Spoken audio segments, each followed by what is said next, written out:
வணக்கம் நண்பர்களே, அன்னை சேனலுக்கு உங்களை வரவேற்கிறோம். நம்ம சேனலில் என்னென்ன பார்க்க போகிறோம் அப்படின்னா, மருத்துவ குறிப்புகள், அழகு குறிப்புகள், சமையல் குறிப்புகள்.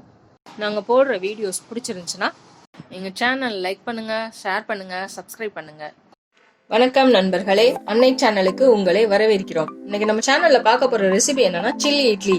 சில்லி இட்லிக்கு தேவையான பொருட்கள் பார்த்துருவோம். ஸ்கியூபா கட் பண்ண இட்லி, பொடியாக கட் பண்ண தக்காளி, பொடியாக கட் பண்ண வெங்காயம், மிளகாய்த்தூள், ஜீரகத்தூள், பொடியா கட் பண்ண கொத்தமல்லி, பொடியா கட் பண்ண பச்சை மிளகாய், உப்பு தேவையான அளவு. பற்ற வச்சாச்சு. இப்ப பேன் சூடாயிடுச்சு. பேன் சூடானோடனே இட்லி அந்த ஸ்கியூபா ஃபுல்லா இப்படியே அரேஞ்ச் பண்ணிக்கணும். இந்த மாதிரி ஃபுல்லா அரேஞ்ச் பண்ணிட்டு இட்லியில ஃபுல்லா இப்படி எண்ணெயை விட்டுறணும்.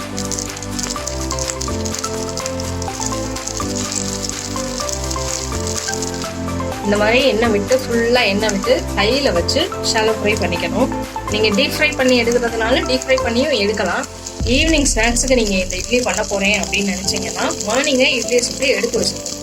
இல்ல பிரேக்ஃபாஸ்ட்டுக்கு பண்ண போறோம் அப்படின்னு சொன்னீங்கன்னா நைட்டே ஊற்றி எடுத்து வச்சுக்கோங்க. உடனே ஃப்ரெஷ்ஷா பண்ற இட்லியில வந்து பண்ணோம்னா கரெக்டா வராது. எண்ணெய் நிறைய குடிக்கும். அது போக இட்லியில உடைஞ்சு ஒரு மாதிரி ஆயிடும். அதனால நம்ம வந்து ப்ரிப்பரேஷன் முன்னாடி பண்ணி வச்சிருக்கோம் இட்லிக்கு. இந்த மாதிரி லிட் போட்டு மூடி வச்சிருங்க. இந்த மாதிரி ஒன்று ஒன்றா இப்படி திருப்பி வச்சுக்கோங்க. பார்த்தீங்களா, அழகா கோல்டன் கலர்ல வெந்துருச்சு. வாவ், பார்த்தீங்களா எவ்வளோ அழகா ஃபுல்லாக கோல்டன் கலர்ல ஈவனா ஃப்ரை ஆயிருக்கு. இதே மாதிரி நம்ம எல்லாத்தையும் பொரிச்சு எடுத்துக்கலாம். இப்போ இட்லி ஃபுல்லாக ஃப்ரை பண்ணி எடுத்தாச்சு. பேன் சூடாயிடுச்சு. 1 ஸ்பூன் எண்ணெய் ஊற்றிக்கணும்.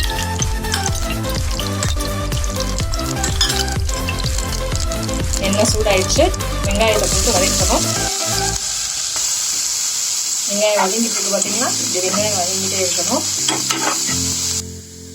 வெங்காயம் நல்லா வதங்கி கோல்டன் கலர் வந்துருச்சு. இப்போ இதுல தக்காளி சேர்த்து இந்த வெங்காயம் வதங்குறதுக்கு கொஞ்சம் உப்பு போட்டுக்கணும். விட்டுட்டு இது ஒரு லிட் போட்டு க்ளோஸ் பண்ணிடணும். தக்காளி வெங்காயம் நல்லா வதங்கிடுச்சு. இப்போ அந்த 2 ஸ்பூன் மிளகாய் பொடி எடுத்து வச்சோம் இல்லையா, அதை சேர்த்துக்கணும். தூள் சேர்த்துக்க போறோம். எல்லாத்தையும் சேர்த்து நல்லா ஸ்மூத்தாக கிளறி ஃபுல்லா மிக்ஸ் ஆகணும்.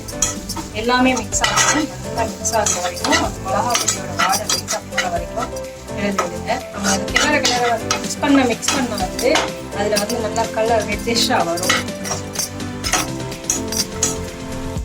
கொஞ்சம் தண்ணி விட்டுக்கோங்க. ஒரு 1/4 கிளாஸ் தண்ணி இருந்தா போதும்.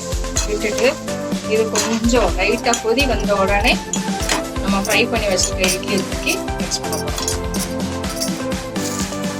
இப்போ தக்காளி வெங்காயம் நல்லா வதங்கி எண்ணெய் பிரிஞ்சு மேலே வந்துருச்சு. இந்த டைம்ல நம்ம என்ன பண்ணிக்கிறோம்னா, எண்ணெய் பிரிஞ்சு மேலே வரவும் நம்ம ஃப்ரை பண்ணி வச்சிருக்க இட்லி எல்லாம் இதுக்குள்ள சேர்க்க போறோம். பாருங்க, இதுக்குள்ள எல்லாம் ஈவனா ஸ்ப்ரெட் ஆகணும். ஃபுல்லத்துலேயும் மிக்ஸ் ஆகி வரணும். ஃபுல்லா மிக்ஸ் ஆகுற வரைக்கும் நம்ம கிளறிட்டே இருக்கணும். இப்போ பாத்தீங்க அப்படின்னா எல்லாமே ஈவனா ஸ்ப்ரெட் ஆயிடுச்சு. இப்போ நம்ம இது மேல கொத்தமல்லி தூக்கிக்க போறோம்.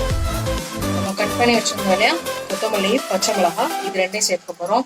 பச்சை மிளகாய் நம்ம ஏன் கடைசியில போடுறோம் அப்படின்னா, இது வந்து ஜஸ்ட் ஃபிளேவருக்காக தான் போடுறோம். அதனாலதான் நம்ம கடைசியில போடுறோம். போட்டுட்டு கொஞ்சம் மிக்ஸ் பண்ணி வச்சுக்கோங்க. இந்த டைம்ல நம்ம அடுப்பை ஆஃப் பண்ணிடணும். கொத்தமல்லி, பச்சை மிளகாய் எல்லாம் மிக்ஸ் ஆனோடனே ஒரு 1/2 ஸ்பூன் லெமன் ஜூஸ் விட்டுக்கோங்க.